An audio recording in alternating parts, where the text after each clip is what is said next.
ఆకు నేను కూడా తామరాకునే నీటిబొట్టు పడే వరకు. ఆకు నేను కూడా తామరాకునే నీటిబొట్టు పడే వరకు. ఈ కవిత మీకు ఎలా అర్థమైంది? నాకు చాలా సరదా అన్నమాట.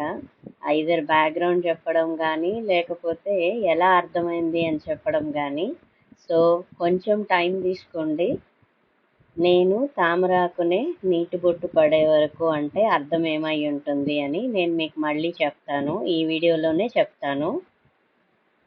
నేను చెప్పదలుచుకున్న అర్థం ఏంటంటే, మన అందరము లైఫ్ చాలా బ్యాలెన్స్డ్గా డీల్ చేస్తుంటాము.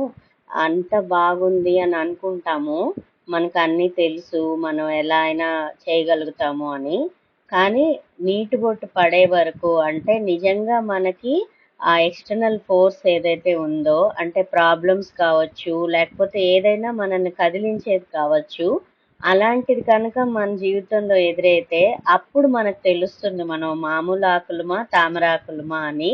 ఆ ఉద్దేశంతో అలా రాసుకున్నాను. అంటే మనకి ఏమీ కష్టాలు లేకుండా ఏం లేకుండా జీవితం సాఫీగా సాగిపోతే తామరాకనే అనుకుంటాము.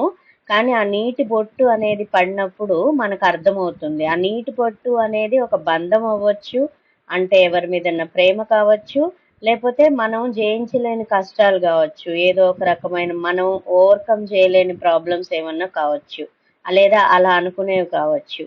అందుకని ఒక సెటైర్ కాదు కానీ ఒక అర్థంలో చూసుకోమని చెప్పడం అన్నమాట. నిజంగానే మనం అలా ఉన్నామా అని కనుక్కోవడానికి, ఆకులమా తామరాకులమా అని.